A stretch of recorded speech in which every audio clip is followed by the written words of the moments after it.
Oh, hey there. Come on in. We're just about to start. Welcome to My Wife the Dietitian, a fun weekly podcast about nutrition and healthy lifestyle. I'm Rob, and together with my wife Sandra, we invite you to join us on this informative and entertaining journey through the complex world of healthy eating. Join us each week as we strive to help you with transforming your overall health and relationship with food through up-to-date, evidence-based nutrition information.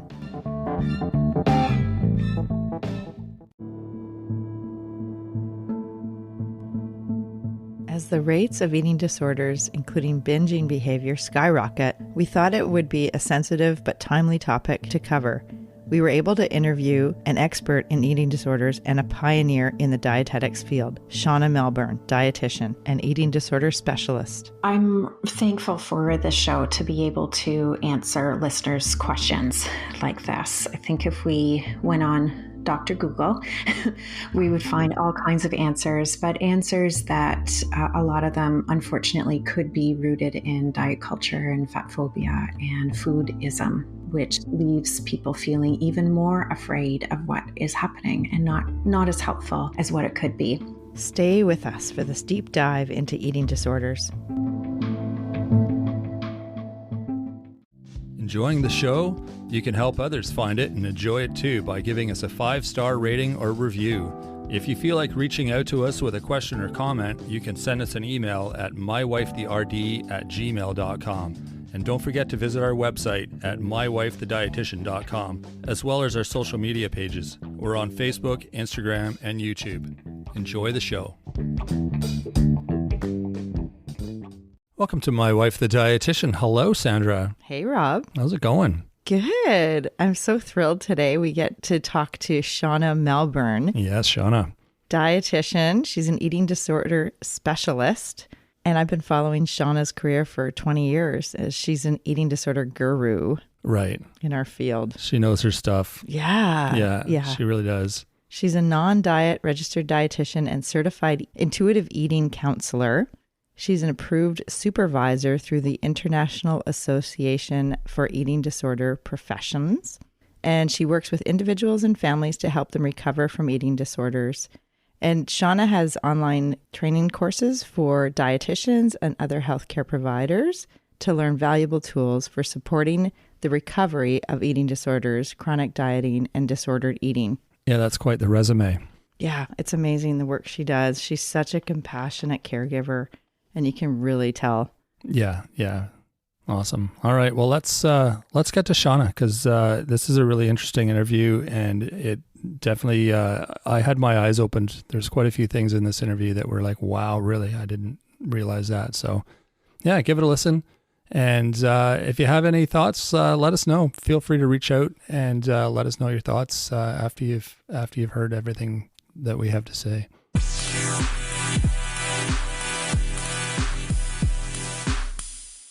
Hi, we're here with Shawna today, Shawna Melbourn, dietitian. Please, Shawna, we're so thrilled to have you today. I've been following you for over 2 decades as you are the eating disorder guru in the dietetics field. And I'm just so excited to talk to you today. Can you please introduce yourself and tell the listeners your background and what you do and who you help in your work? For sure. Well, thank you, Sandra, thank you so much for having me on this podcast. To open up about myself, it's always a little bit nerve-wracking to try and talk about myself, but I will do my best here.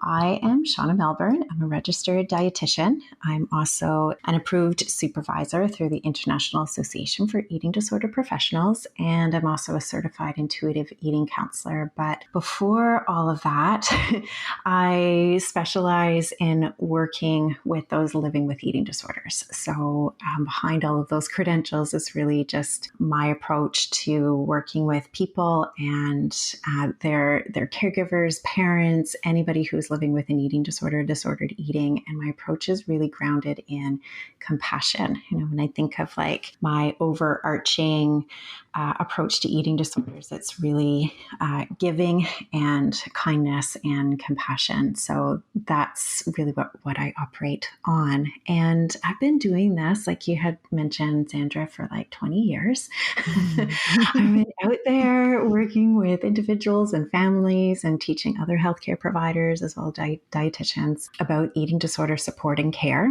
And like what you and I were just chatting about before we pressed record is that there are very limited resources out there for healthcare providers to learn about eating disorders. And so that has become really my mission over the last, say, 7 years or so, 6-7 years, to educate other healthcare providers about eating disorders. And because I'm a dietitian, of course, I speak to and mostly teach other dietitians. And so I run a small private practice, but mostly I put my effort and my concentration into ED for RDs, and that stands for Eating Disorder Education for Registered Dietitians. So we've got all kinds of online programs and ways of learning, and just recently growing and adding in different courses and different presenters and different types of courses and topics that are available for healthcare providers to learn about. Oh, yeah, I love that. I mean, I've taken some of your courses and following you for so many years, and I know that you're the guru because I've seen your work and I follow you closely, and I just think you're such a resource to the community of dietitians and healthcare providers, and I really so appreciate you coming on to the show today. So that's awesome. It is. It's really nice to be here. Thank you. I'm guessing there's not a lot of dietitians who want to touch this subject just because it's such a sensitive issue, and there's probably not a lot of resources out there. So it's puts more of a spotlight on you and what you're doing. You're right that a lot of healthcare providers are, I think of it as being more worried and scared about not creating more harm. And I think as humans in general, if we don't really know a lot about something, we generally, maybe we kind of stay away or we avoid it or we don't get ourselves involved because we don't really understand the workings and the mechanisms of whatever that might be. Totally. And the same thing happens with eating disorders. If we think of our schooling as healthcare providers, I know myself 20 years ago, well, more than 20 years ago, I only learned just the diagnostic criteria. That doesn't even begin to help us at all. And it doesn't help us as healthcare providers to help individuals. There is such a misunderstanding about eating disorders in general. And then there's, opinions and, it gets all just jumbled up basically. And what happens is that a lot of healthcare providers, they just don't want to get into eating disorders as a result, unfortunately. And that creates a huge lack of resources available for individuals to access care. But also, there's also a huge lack of access for training for healthcare providers, which has really been my mission behind ED for RDs, is to close that gap. I know that when I started in eating disorders 20 years ago, there was nothing. There was really not anything available out there for me to learn about eating disorders. And even I would try and approach other healthcare providers who were more seasoned and experienced than I was, and I was just told to refer out. And while that may have been accessible back then, it still didn't give me the tools and the tools to really be able to support individuals. So again, that's really the mission behind ED for RDs, is to also make sure that healthcare providers don't go without education, because unfortunately, again, because of lack of resources, we just can't refer out any longer. We do need to be there as healthcare providers to support those who are really struggling. Yeah, absolutely. Yeah. And, actually, I'm sure there's many listeners that, tune into our podcast here. And actually, one listener a few months ago had a question, and that's kind of the impetus for us to reach out to you and see if you wanted to come on, because I thought it'd be great to have the guru of eating disorders on here. And one of her questions, she had a few questions, but I mean, it is a common theme with many people, I think, especially in the midst of this diet culture we live in with social media and everything. And I know eating disorder it's an illness. So it's just not just another illness, but it is an illness, and it has such a psychological component, and it's so linked also with anxiety, depression, and all of those have just skyrocketed as we were talking about, like over the pandemic. It's just people are isolated, and the rates of eating disorders, I think, have, as you said, have just shot through the roof. Yeah. And so, as you mentioned, there's hardly any resources. And so, we wanted to be at least, a way for people to, if you look in the show notes, we'll have the information about Shawna's website for people to access more tools and resources and help for their eating disorder journey. But one of the questions that this listener had was, what are some ways to fight overeating binge cycles? Well, I'm thankful for the show to be able to answer listeners' questions like this. I think if we went on Dr. Google, we would find all kinds of answers, but answers that a lot of them, unfortunately, could be rooted in diet culture and fat phobia and foodism, which leaves people feeling even more afraid of what is happening and not as helpful as what it could be. And, aside from working with an eating disorder informed registered dietitian, not everybody has the access to do so. So again, I'm just really thankful that I can answer this question and provide your listeners with some things to think about. When we think about moving from a place of restriction to an out of that, or perhaps moving, the eating disorder may have shape shifted into more of a binge type experience, it can be really, really terrifying. It's very terrifying for that individual to experience that, and concerning for those people that are living around that human that is also struggling. And comments can be made, and you're wondering, oh my gosh, is this turning into yet another eating disorder, or this is getting out of control? What do I do? I'm really terrified. I think firstly, it's really important for anybody to acknowledge just how they're feeling with this transition, or the differences in how they're experiencing the food. Because as you mentioned, Sandra, we know that it's very much psychological. We know that eating disorders are about the food, yet it's so not about the food all at the same time. And that can be really confusing, because here, somebody living with restrictive tendencies, like let's say it's anorexia, or something similar to that. And then, there's a lot of, that restriction, but there's a lot of that emotional avoidance. And the emotional avoidance can be manifested in how somebody relates to their food and body. And in this case, with restrictive tendencies, that the emotional avoidance or the emotional pain, the emotional discomfort is manifesting itself in the form of restriction. And so if the eating disorder itself starts shape-shifting, sometimes what happens is that person is now exposed to those really powerful and very terrifying and really upsetting and painful emotions. And so that feels really awful. It feels really awful. And so it can feel very scary. That person wanting and needing to find different ways of avoiding that emotion. And that makes sense to me, because a lot of the emotions can feel just so painful and so uncomfortable.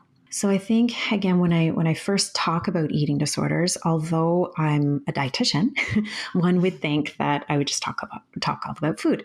And yes, I do. And also the premise of the eating disorder is also something that is just so important that we highlight, and that we don't ignore that piece. And being an eating disorder dietitian, my role does tend to overlap with a therapist or a psychologist. I'm not a psychologist, definitely not.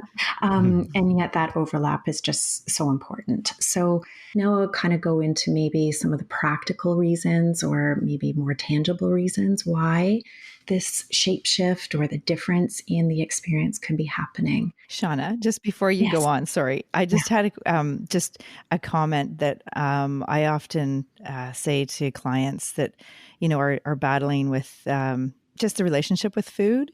And it is you can stop drugs or stop alcohol or stop cigarettes, but with food, you cannot not eat. Like, you have to eat. And so you have to reconcile that relationship, and you have to find a way to do it so it's not so painful and uncomfortable and scary and terrifying, as you mentioned, all those emotions that go along with eating for someone living with an eating disorder.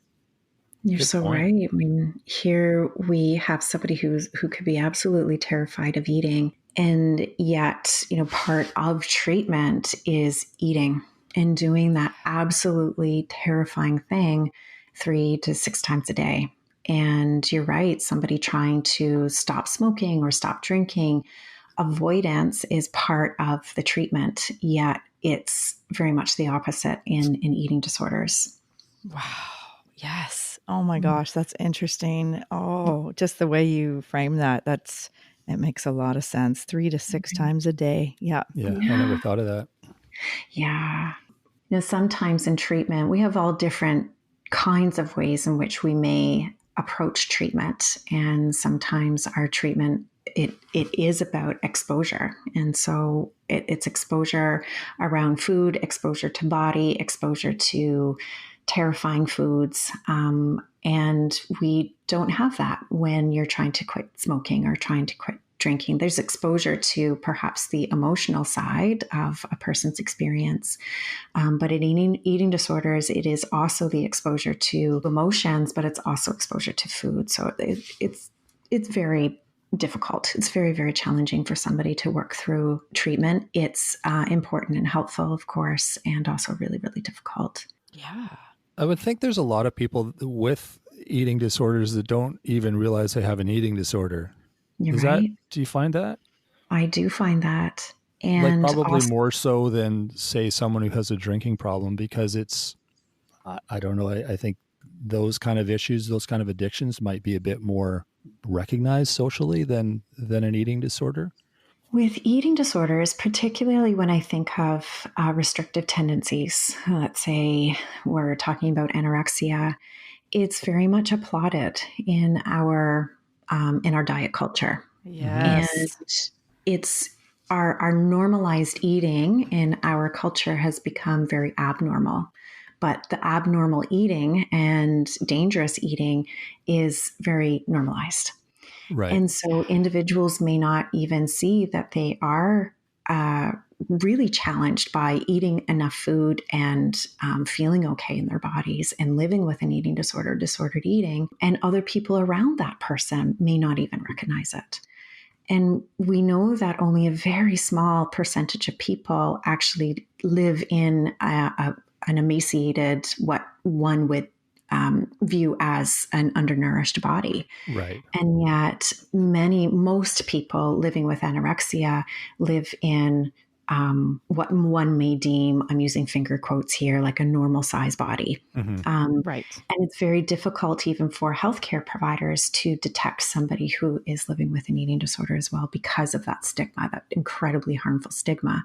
And there's so many people, like so many clients that I have had that come to me who want to lose weight, in quotes, and they've been on every diet under the sun, the keto diet, the intermittent fasting, all the different diets. And underneath all of that, it's not about the diet. It's about their own body acceptance. Mm-hmm. And it's about wanting to control their weight and their body shape and size with restrictive eating. Now, is that similar to an eating disorder, or is that a different thing? I like to think of eating disorders and disordered eating as though it's on a spectrum. And there's a cutoff or a cusp, I guess a cusp and a cutoff, in which it flips into a diagnosed eating disorder. And really what differentiates a diagnosed eating disorder and a disordered eating is the intensity and the frequency of engaging in symptoms, as what we call. So the behaviors that are associated with the eating disorder itself. And what also affects this is access to care. Here in Canada, we don't need a diagnosis in order to receive care. Yet a diagnosis can be incredibly helpful for some people. It's not always helpful for everybody, but can be incredibly helpful for some people to receive that diagnosis, to finally feel like, oh my gosh, finally somebody recognizes that this is a problem. And therefore, almost gives that person the permission to seek the help and support that they need. Right. Wow. Yeah, that's so interesting. I know that diagnosis helps because now they're in the system and they're getting referrals. But then it doesn't always mean there's resources for that. Like, it's just, even though they get referred, it doesn't automatically mean there is someone sitting in a chair that can help. And Right. that's why I'm so glad that your services are available online to help teach dietitians and to give tools to the health professionals and to clients too, because it's just there's a lot of misinformation out there, and it's this is wow. What a powerful interview, Rob? Oh my gosh, so much Oh, for sure. information. Yeah, great. Okay, so building on the emotional response to how that person is feeling, emotional avoidance, perhaps the shape shifting of their experience. If we were to think of like a triangle almost, if we talk about the premise, just how that person is feeling and what's going on emotionally, then the next step up from that, maybe some of these more tangible ways in which we may approach it. So just some questions and perhaps some thoughts that I like to bring into session with clients when we start exploring what could be going on, because there's never just like a one road, one answer kind of thing. I always say to, dietitians that I'm working with, I wish that there was a flow chart. Like that, wouldn't that be so lovely, right? We could just like turn to page 12 and there would be a flow chart. Unfortunately, such is not the case. So what I like to do when I'm working with an individual is spend a lot of time exploring and figuring it out together. I am not the expert in somebody's life or their body or their food. And so I want to collaborate with that individual as much and as often as I possibly can. It's the way it should be, like right across the board in healthcare, don't you think? I do. I mean, I would not like someone telling me what I'm feeling and what I need to do. I need to be part of that solution. I think that's amazing that you've recognized that. And I think one of the misconceptions, it is a part misconception, part truth to it is that when somebody is so undernourished, when the brain has shrunk because of undernourishment, it can be very difficult for that individual to make really good, sound decisions towards their well-being. And in holding that, the other dichotomous thought that I like to hold on to at the same time is knowing that this person is still a human with loves and a future and a past and a name and a sibling and has passions and still knows themselves. So I like to hold both of these approaches in the air all at the same time while I'm working with somebody. And so one of the things that I like to explore with somebody who is struggling from, living with restrictive tendencies and now experiencing more binge or overeating, what one may call overeating. The first question that I say to the statement overeating what from what? Like, who is this person, whoever this person is, that sets the cutoff point as though that there's a cutoff point that if you eat over and above this amount, it's called overeating. And if you eat, this way, then it's not. So I like to explore that with people, like just explore these words that we are so used to using. And just one thing that I also really like to do is just flip these words on their head and just think, okay, well, would another area of healthcare use similar words in their, ways in working with their diagnosed clients, just sort of like taking it out of the context of eating and using it in a different way. And so overeating is a word that very much is come from diet culture, as though that there's a limit in which we should eat or not eat. So I like exploring these kinds of words. I'm kind of like a language nut when it comes to these types of things. That's a smart approach. So one of the things that, again, I like to explore is, could this be the body's way of saying, let's eat, right? Like, let's eat. I am hungry. Let's eat. And could it be Could it signify, right, the shape-shifting experience? Could it signify that this person may have healed or done some healing in their emotional avoidance, i.e. the restriction, and therefore there's room to start eating? And could it be that now that this person has started to eat, it may feel as though that it's, I'll use finger quotes here, overeating or binging, but rather it could be this person finding the permission to actually feed their body. In a And it normal can way. feel really scary. It can feel very frightening. It can leave a person feeling as though that they're out of control, and yet it might not be.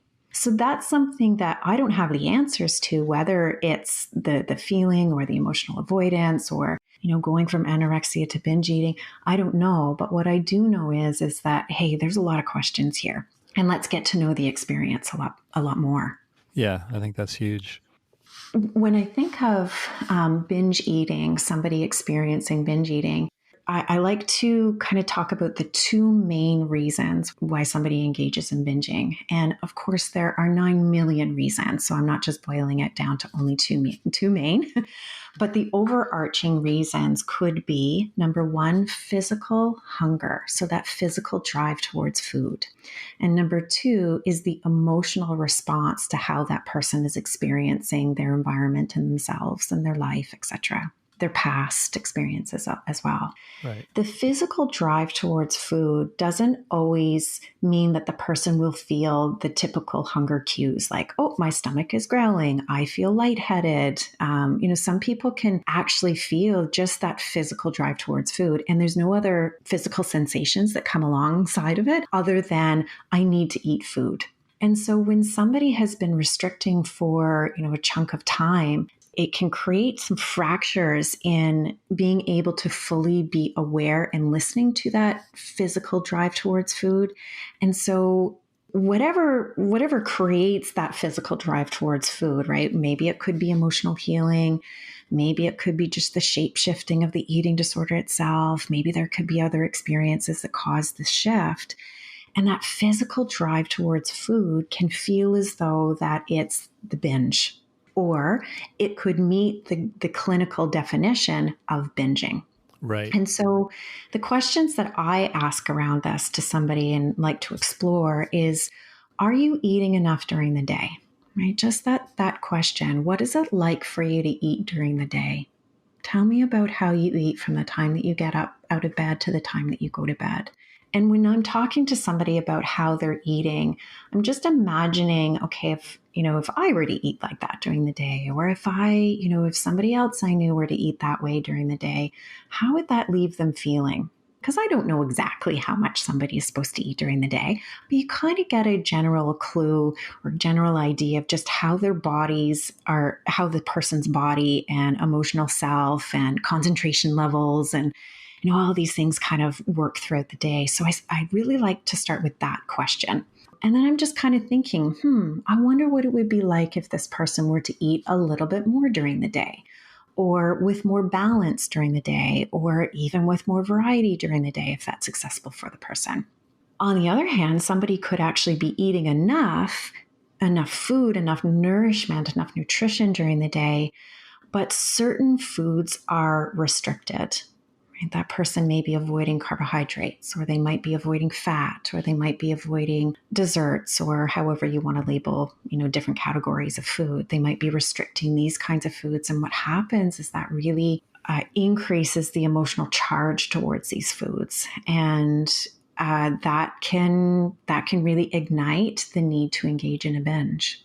Right? The avoidance equals attraction. Totally. Right. Yeah. It's like the elephant in the room, right? If you say you can't have it, then you really want it. And I've seen that a lot in the last decade with carbs and bread and pasta. And, many people are just like, nope, I can't eat those. And then that's when they're feeling tired or low in the day. That's what they go for because they've said to themselves they can't have it. So we're human. We treat ourselves. We want to have, and then the whole guilt and repent and repeat kind of cycle.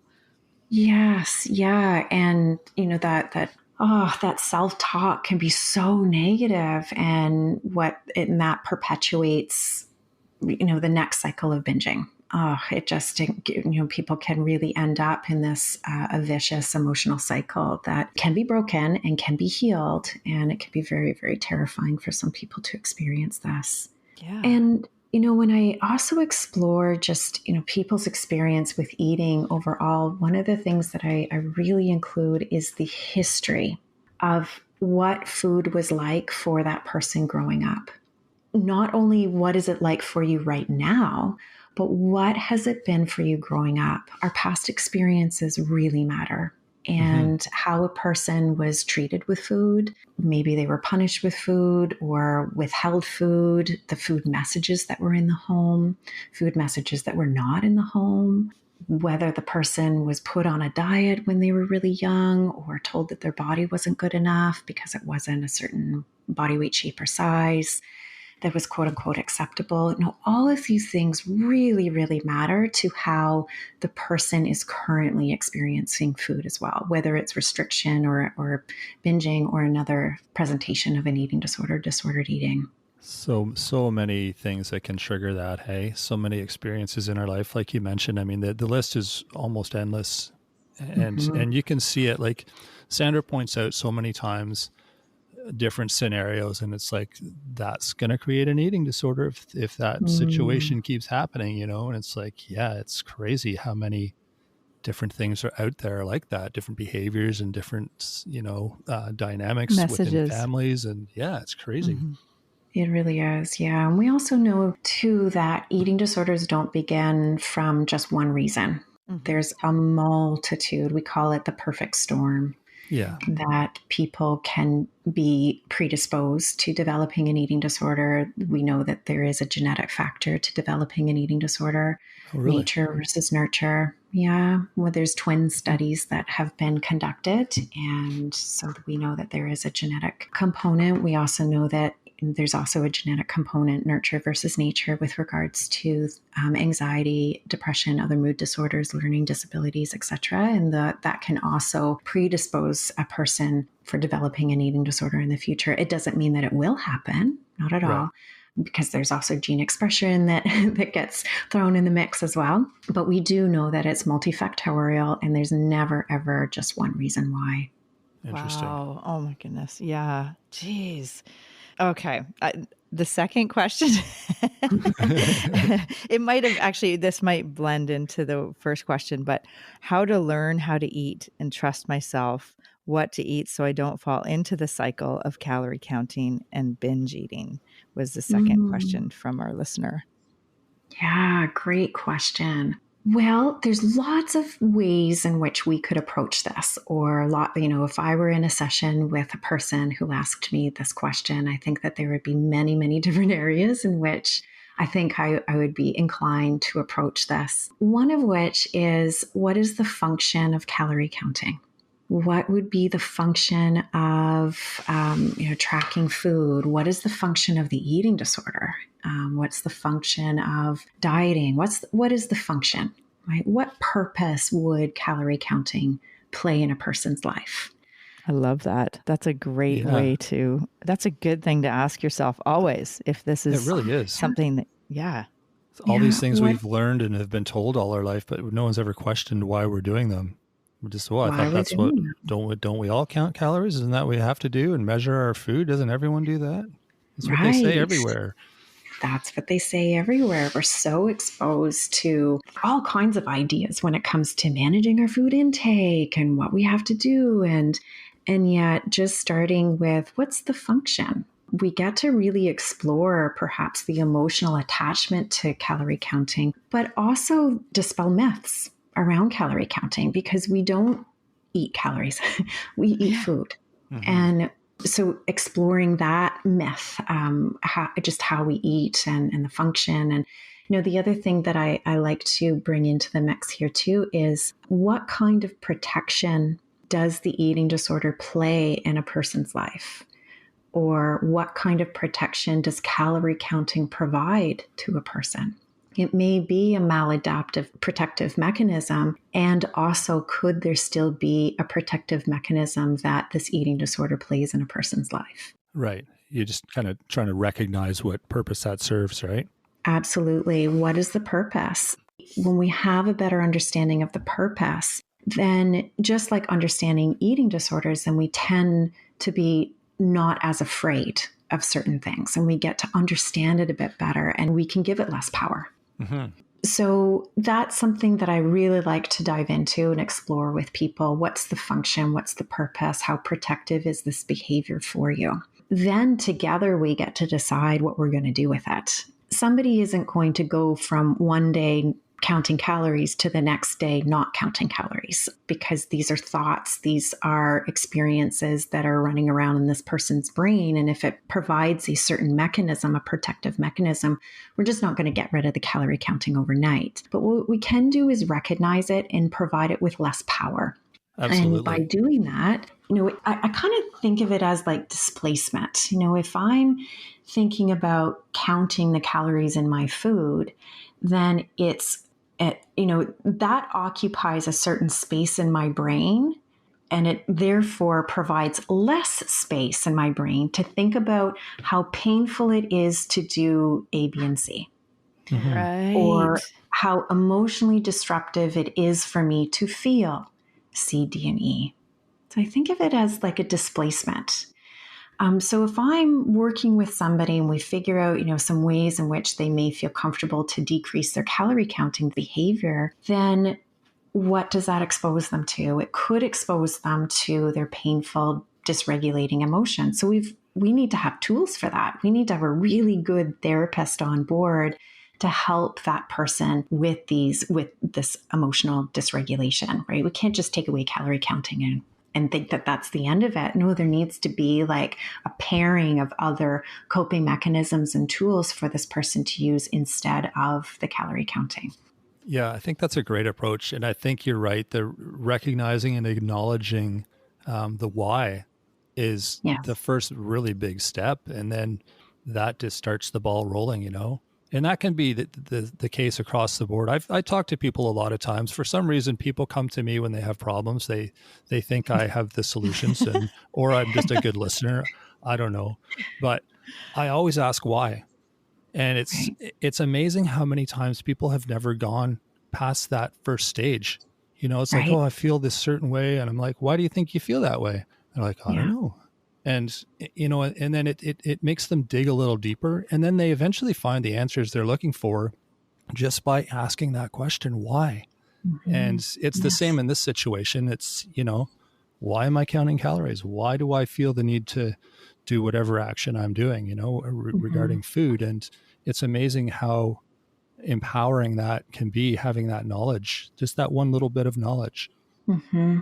Mm-hmm. And empowering is such a big piece to working with somebody living with an eating disorder, disordered eating, is providing that power back to them. Trust is a huge component to eating disorder recovery, and finding trust, whether it's trust within themselves, trust with another human, trust with their food, trust with their bodies. Building that trust is a huge, huge component. So that's something that I really like to build into sessions with the people that I work with, is building that trust. When I think of, okay, this could be the premise in which we may explore the calorie counting, and then, the next level up from this could be more tangible, practical kind of suggestions. And one of the things that I've worked on with clients is, when you find yourself calorie counting, could that be a clue to you that, oh, okay, there's that calorie counting again.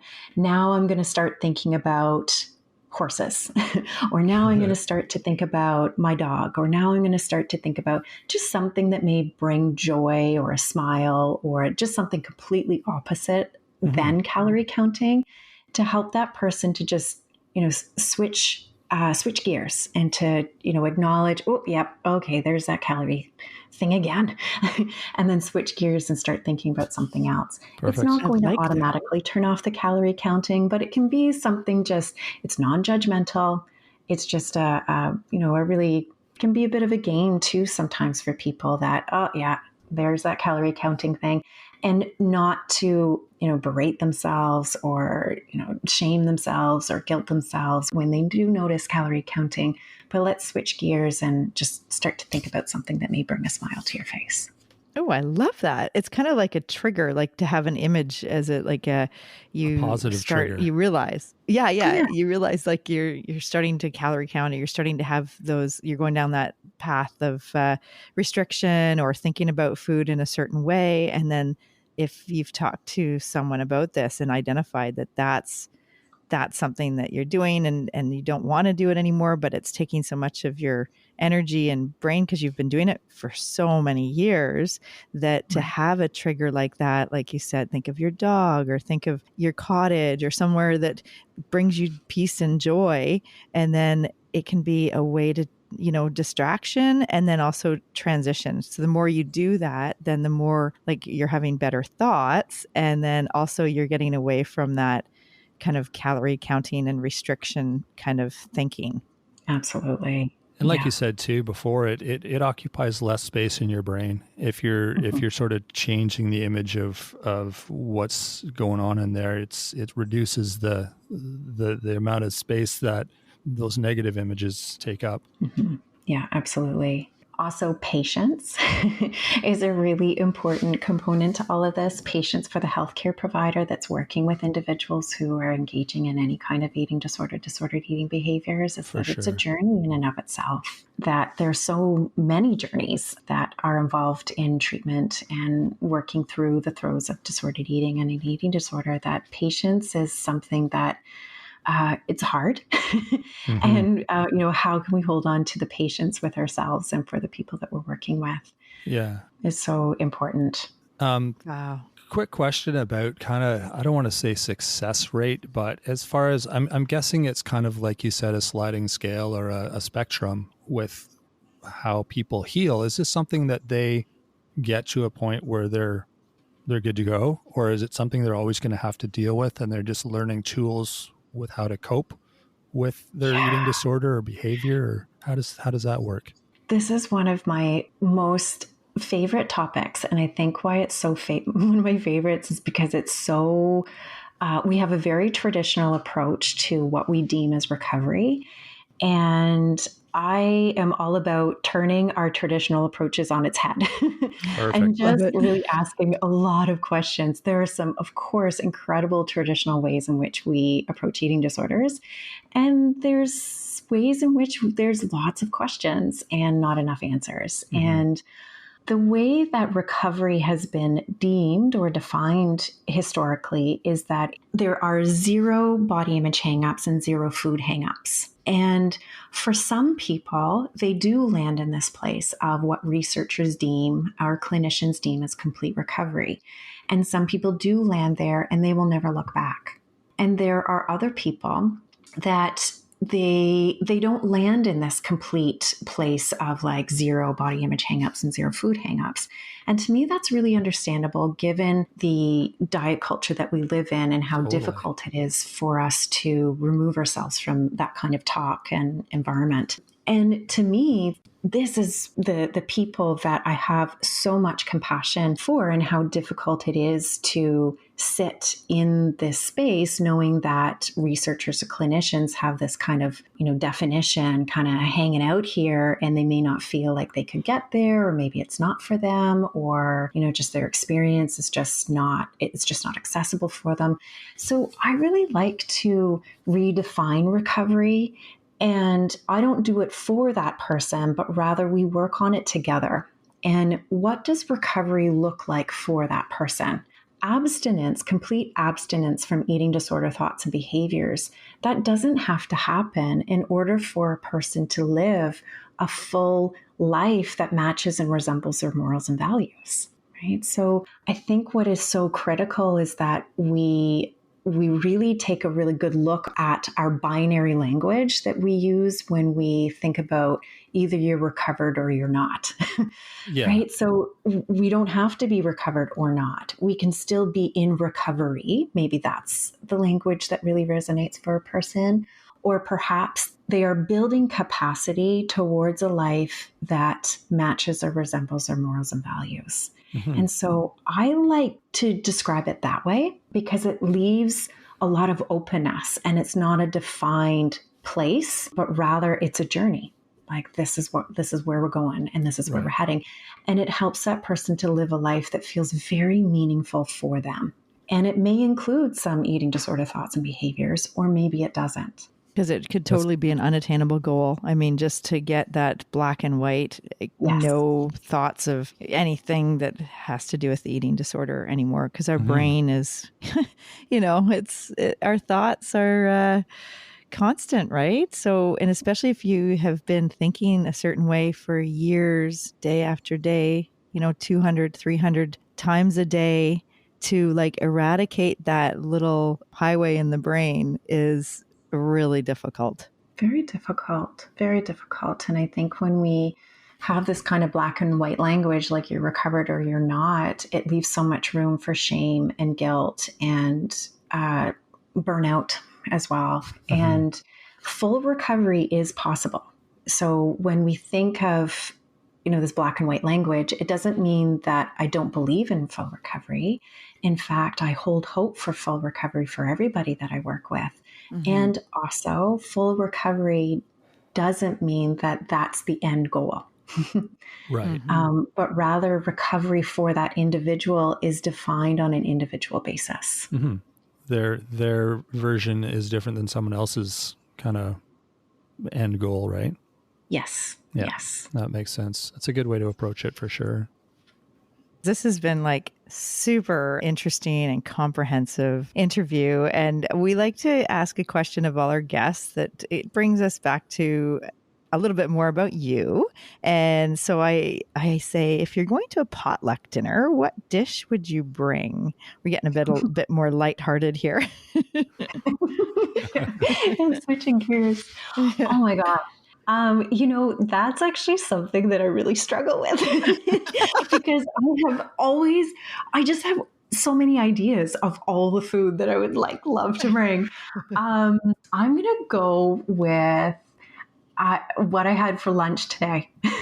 And I had made sag paneer for a supper on the weekend, and it turned out it was so delicious. It was like just the best sag paneer that I have made. I've been making sag paneer for like the last, year or two, and trying to tweak it and trying to perfect it, maybe not perfect it, but just make it like really, really delicious. And I think I hit the nail on the head this past weekend. So I think that this is my new recipe, my new creation that I would love to share with other people. So cool. Yes, if you're inviting me over for a potluck, you can expect sag paneer.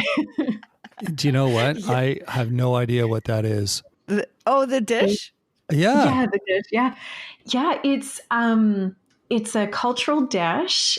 And it is made from spinach and radish greens. It does call for fenugreek, but I haven't found a place where I can find fenugreek that's not dried around here in Ottawa. And it has cubes of paneer in it, and it has mustard oil in it. And what else does it have? What's paneer? Paneer is it's a hard cheese. Oh, okay. And you can buy it in a brick and you cube it. And you fry it. And so part of the recipe is this fried cheese that's on cubes, and it's delicious. Oh, say no more. I think Rob's going to start making this. This is awesome. Thank you. That's one way I ask. Is it like a salad then? Is that kind of like with all the greens and stuff in there? It sounds kind of salady.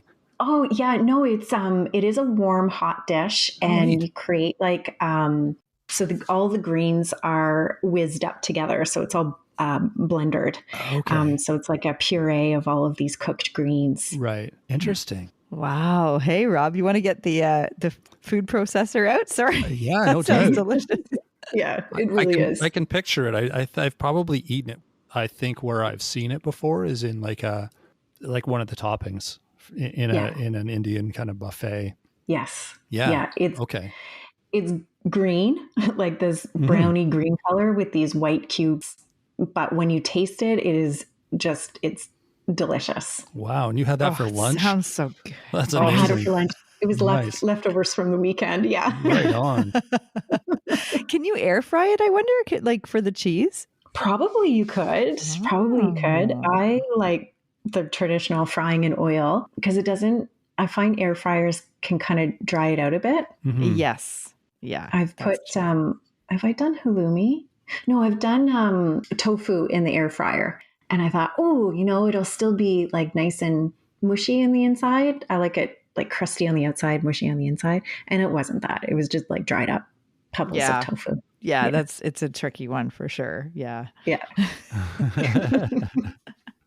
Oh, wow. Awesome. That's so awesome. Wow. That was such a good interview and so much good information. Like it was just, wow. Hey, Rob, is your mind blown? Oh, yeah. There's just, I could talk to you for another hour. There's just so many more things I kind of have a psychology background. So when we have these interviews that have that sort of psychology twist to it, my wheels start turning, and there's, like I said, we could go in that direction for a while, but yeah, it's fascinating just what we've heard so far. So thank you. Yeah. You're so welcome. Thank you so much for inviting me on this podcast. This is a topic that is near and dear to my heart. And I really appreciate being able to get some messages out there and help any of your listeners, anybody who may be listening to this call, that help is available. And yeah, I'm really thankful that you asked me to come and chat today.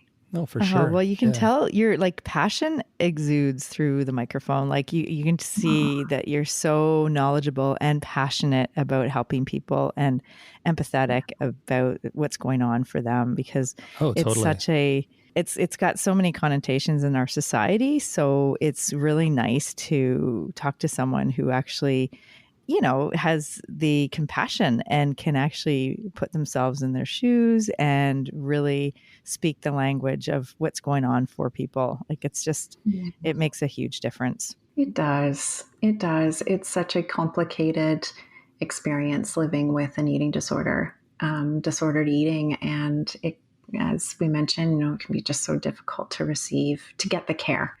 And what I also say too, that it has to be the right care because not all approaches resonate with all people, right? Finding the different types of treatments and care and people and healthcare providers out there, that is also so important to find a matching system of care. Mm-hmm. Yeah, I can see that. Absolutely. Because there's, like you said, there's so many different sources of where this issue came from that, you kind of have to treat it from where it evolved in a way, right? Yeah. Yeah, absolutely. Crazy.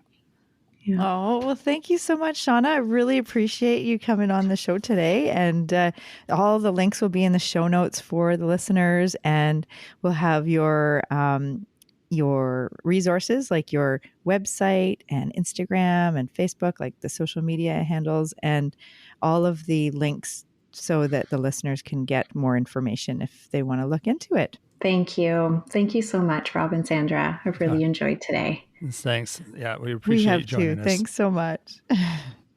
Wow, Shawna is such a compassionate caregiver, and you can tell how much she cares about her clients and families and the pioneering work that she is doing with teaching dietitians and other healthcare professionals about how to work and help support people living with eating disorders. Yeah, it really came through. And just in listening to her voice, you could tell how much compassion she had. And it's so nice to have that kind of person working with these people that need that kind of empathy and just non-judgmental approach to the situation, because it is such a delicate. It's a delicate situation, right? And it's so personal, and so people are so vulnerable.